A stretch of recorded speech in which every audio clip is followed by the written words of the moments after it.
Yes, Shrimati CK ആശ, ബഹുമാനപ്പെട്ട ആരോഗ്യം വനിതാ ശിശു വികസന വകുപ്പ് മന്ത്രി. സർ, വൈക്കത്തെ നിർമ്മാണം പൂർത്തീകരിച്ച സ്ത്രീകളുടെയും കുട്ടികളുടെയും ആശുപത്രിയിൽ ആവശ്യത്തിന് ജീവനക്കാരെ അനുവദിച്ച് ആശുപത്രി പ്രവർത്തനം ആരംഭിക്കുവാൻ വേണ്ട നടപടികൾ സ്വീകരിക്കുന്നതിലേക്കാണ് ഈ സബ്മിഷൻ ഉന്നയിക്കുന്നത്. വൈക്കത്ത് നിലവിലുണ്ടായിരുന്ന താലൂക്ക് ഹെഡ്ക്വാർട്ടേഴ്സ് ആശുപത്രിയോട് ചേർന്ന് കഴിഞ്ഞ ഇടതുപക്ഷ സർക്കാർ ജില്ലാ ആശുപത്രി നിലവാരത്തിൽ ഒരു സ്ത്രീകളുടെയും കുട്ടികളുടെയും ആശുപത്രി നിർമ്മാണം പൂർത്തീകരിക്കുകയുണ്ടായി. എന്നാൽ നാളിതുവരെയായും ഈ ആശുപത്രി പൂർണ്ണമായ രീതിയിൽ പ്രവർത്തനം ആരംഭിച്ചിട്ടില്ല.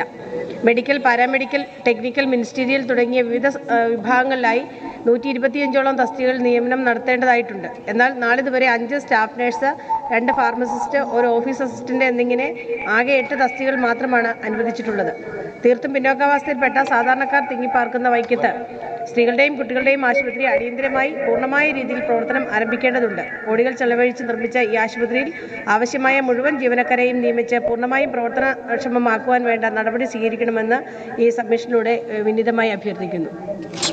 സർ, തീർത്തും സാങ്കേതികമായ ചെറിയൊരു പ്രശ്നം ഉണ്ടായിട്ടുണ്ട്. ബഹുമാന്യായ MLA എഴുതി നൽകിയ 2 സബ്മിഷനുകളിൽ എനിക്ക് നൽകിയ സബ്മിഷനും വിഷയവും അനുവദിക്കപ്പെട്ടു എന്ന് ബഹുമാനപ്പെട്ട MLAക്ക് നൽകിയ വിഷയവും രണ്ടായിരുന്നു. പക്ഷേ അവസാന നിമിഷമാണ് കണ്ടെത്തിയതെങ്കിലും ബഹുമാനിയായ MLA ഇവിടെ ഉന്നയിച്ച വിഷയത്തിൽ വൈക്കം സ്ത്രീകളുടെയും കുട്ടികളുടെയും ആശുപത്രി സംബന്ധിച്ച കാര്യം, സർ, നിർമ്മാണം പൂർത്തീകരിച്ചു എങ്കിലും ഇപ്പോൾ അവിടെ പ്രവർത്തിക്കുന്നത് താലൂക്ക് ആശുപത്രിയാണ്.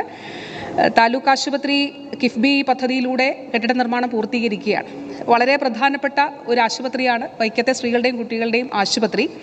സർ, അവിടെ സ്റ്റാഫ് തസ്തികകൾ സൃഷ്ടിക്കണമെന്നുള്ളത് സർക്കാരിൻ്റെ പ്രഥമ പരിഗണനയിലുള്ള ഒരു കാര്യമാണ്. CMO, കാഷ്വാലിറ്റി മെഡിക്കൽ ഓഫീസർ, അതുപോലെ assistant surgeon, junior consultant obstetric and gynaecology, paediatrician, അതിലും JC ഒക്കെ തന്നെ അനസ്തേഷ്യോളജിസ്റ്റ് ഉൾപ്പെടെയുള്ള തസ്തികകൾ സൃഷ്ടിക്കുന്ന കാര്യം ആരോഗ്യ വകുപ്പിൻ്റെയും ധനവകുപ്പിൻ്റെയും അന്തിമ പരിഗണനയിലാണ് ഉള്ളത്.